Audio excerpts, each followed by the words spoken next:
Hello and welcome to Lovneesh sir की class. आज की ये शिक्षा निदेशालय राष्ट्रीय राजधानी क्षेत्र दिल्ली की वर्कशीट नंबर 12 जो कि कक्षा 7वीं के विद्यार्थियों के लिए है, यह ली गई है हिंदी विषय से।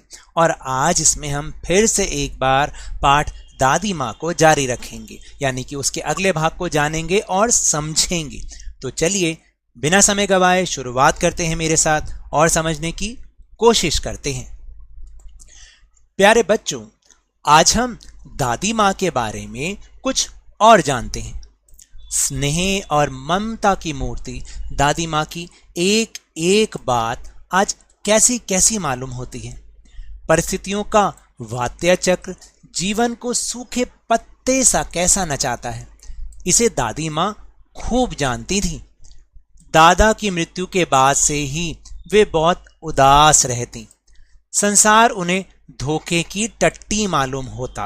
कहने का मतलब कि यहाँ पर इस शब्द को आप ऐसे मत लीजिए। कहने का मतलब ये कि उनको सारा धोखा ही धोखा नजर आता। जब दादाजी की मृत्यु हुई तब दादा ने उन्हें स्वयं जो धोखा दिया, वे सदा उन्हें आगे भेजकर अपने पीछे जाने की झूठी बात कहा करते थे। दादा की मृत्यु के बाद कुकुर मुत्ते की तरह बढ़ने वाले, मुंह में राम बगल में छुरी वाले दोस्तों की शुभ चिंता ने स्थिति और भी डावाडोल कर दी। दादा के श्राद्ध में दादी माँ के मना करने पर भी पिताजी ने जो अतुल संपत्ति व्यय की, वह घर की तो थी नहीं।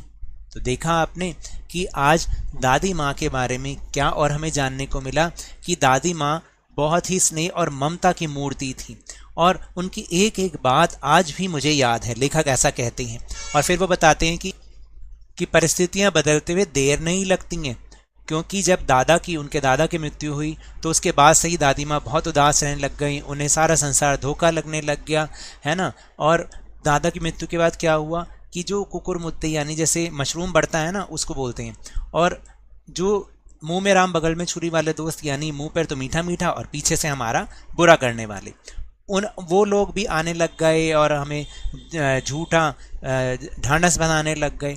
तो इसलिए ऐसा वो कहते हैं कि दादी माँ शायद इसलिए ऐसी बन गई थी। तो चलिए अब हम चल रहे हैं अपने प्रश्नोत्तर की ओर। पहला प्रश्न है कि पाठ में दादी माँ को स्नेह और ममता की मूर्ति कहा गया है। आप इन शब्दों का प्रयोग किन रिश्तों के लिए करना चाहेंगे और क्यों? देखिए, दादी माँ बाहर से कठोर और अंदर से कोमल स्वभाव की थी। वे स्नेह, ममता और त्याग की मूर्ति थी, है ना। मैं इन शब्दों का प्रयोग अपनी माँ के लिए करना चाहूँगा, जो सच में त्याग की मूर्ति है, जिसने अपने लिए कुछ ना चाहकर सब कुछ हमारे लिए करने की कोशिश की। और इतना ही नहीं, बाहर वालों के लिए भी वो सदा परोपकारी और सहज रहती हैं। ऐसी होती है ना माँ, और आपकी माँ भी उम्मीद करता हूँ कि वो भी ऐसी ही होंगी, क्योंकि माँ होती ही ऐसी है, जो कि स्नेह, ममता और त्याग की मूर्ति होती है। अपने लिए नहीं करती, बल्कि हमेशा दूसरों के लिए और अपने बच्चों के लिए वो पूरा हर काम करती हैं। चाहे वो अपने लिए कुछ बचा के रखें ना रखें, लेकिन अपने बच्चों के लिए वो हमेशा एक स्नेह की, ममता की मूर्ति रहती हैं। तो चलिए प्रश्न नंबर 2 पर चलते हैं। फिर उसके बाद है प्रश्न नंबर 2, शब्दों को उनके सही अर्थ के साथ सुमेलित कीजिए, यानी मिलाइए।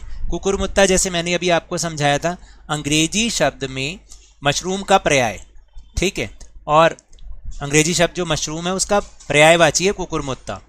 फिर है वात्या चक्र। वात्या चक्र का मतलब होता है तूफान, और अतुल का मतलब होता है जिसकी तुलना ना हो, जिसकी तुलना ना की जा सके। फिर है प्रश्न नंबर 3। प्रश्न नंबर 3 है मुंह में राम बगल में छुरी।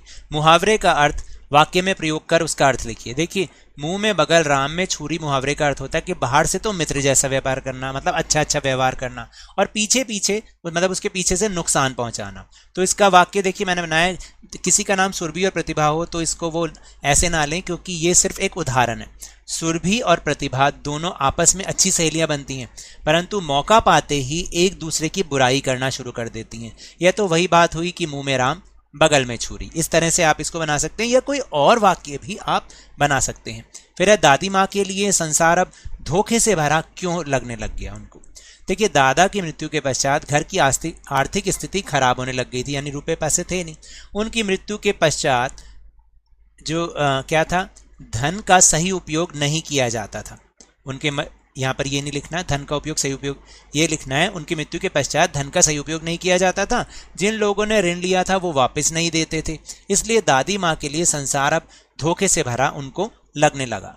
फिर 5वां प्रश्न, घर में बड़े बूढ़ों से उनकी दिनचर्या के बारे में बात कीजिए और उनसे मिली सीख को यहाँ पर लिखिए। आपके घर में भी आपके दादा दादी होंगे, नाना नानी होंगे, वो कब सुबह उठते हैं, कैसे अपना दिन बिताते हैं, उसके बारे में आप उनसे पूछ सकते हैं और उनसे जो आपको सीखने को मिलता है वो आप यहाँ पर लिख सकते हैं। जैसे मेरी दादी सुबह 5 बजे उठ जाती हैं, उठकर योगा भी करती हैं, फिर नहा धोकर भगवान की पूजा करती हैं। उसके पश्चात वह घर के थोड़े काम करती हैं, हमें होमवर्क में भी मदद करती हैं।